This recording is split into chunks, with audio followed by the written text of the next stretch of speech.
All right, I'll say it again because it's important. The senator has to be 30 years old, a resident of the state for at least 9 years, and an inhabitant of that state for which he shall be chosen. Now,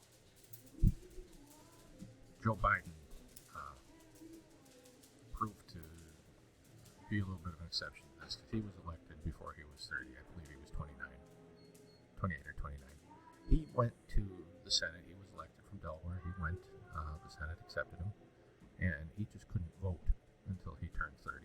He was able to participate in debates. He did everything a senator does, but he just couldn't vote.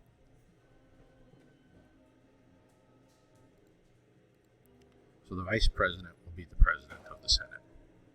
She, and that's Mrs. Harris right now, will not have a vote unless there is a tie, which there could be, because I'm filming this on March 10th, and Senator Fetterman, who's a Democrat, has he checked himself into the hospital for clinical depression, and not much has been heard of him over the last 3 weeks, so I'm hoping he's all right. But right now it's 50-50. The Senate, and that might change if I use this in the summer. That might be back to 51-50, but we'll see. The Senate shall choose their other officers and also a president pro tempore.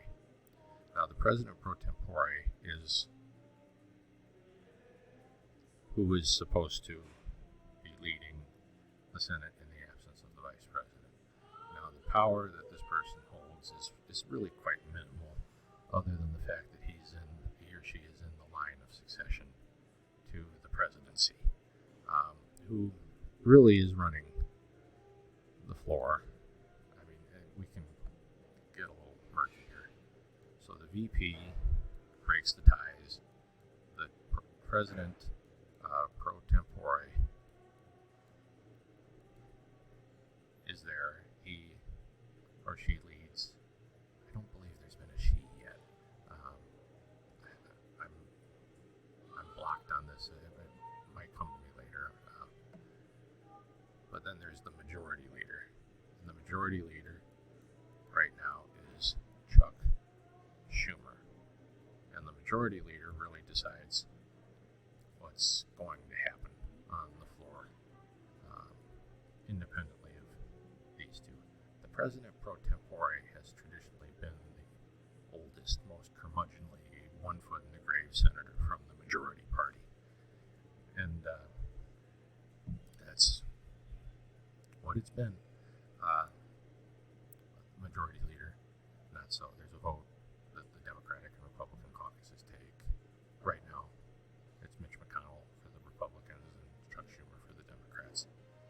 So, the president pro tempore in the absence of the vice president, or when he shall exercise the office of president of the United States. We haven't had to really worry about this. So, who would actually be running the Senate? It's the majority leader. That's really it.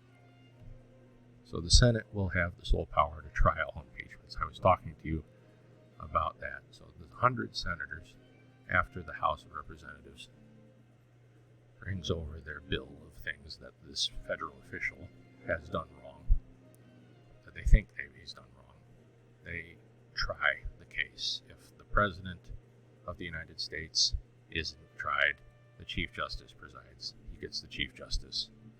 Now, 2/3 of the members of the Senate are required to convict. And again, all that happens if they convict an individual, be it the President or a judge or a member of a board or whatever, they are just removed from office. Any law-breaking or criminal activity that needs to be addressed is handled by the appropriate body after that individual is removed. So 2/3, again, are required to convict. So judgment in cases of impeachment shall not extend further than to removal from office and disqualification to hold and enjoy any office of honor, trust, or profit under the United States. So, you're out. You can be removed from office you could be disqualified to hold any office ever again. Now, it's never gone this far that people have been removed from office. And the party convicted will be liable and subject to the law.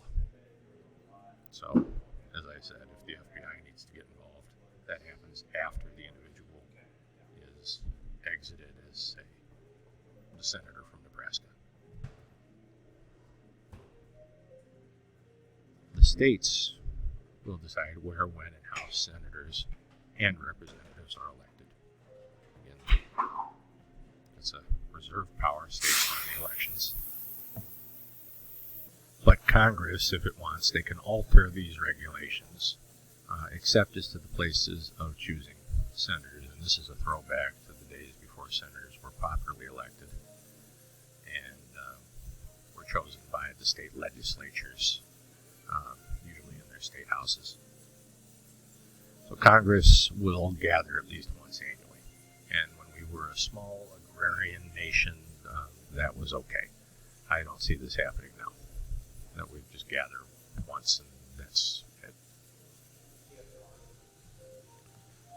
Alright. So each house shall be the judge of the elections, returns, and qualifications of its own members. So they are allowed, the House and the Senate, to judge who sits in that chamber. So say Joe Biden. Let's go back to that example. If they really had a problem with him not being 30, they could have refused to seat him. So a majority of membership in a House will constitute a quorum by which to conduct business. Now, you need 51 senators and 218 representatives in their separate bodies to agree to conduct business. That is quorum, a majority of the membership.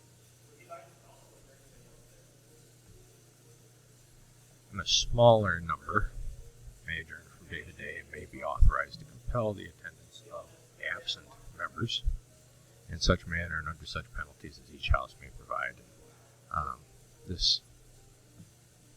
These are fun.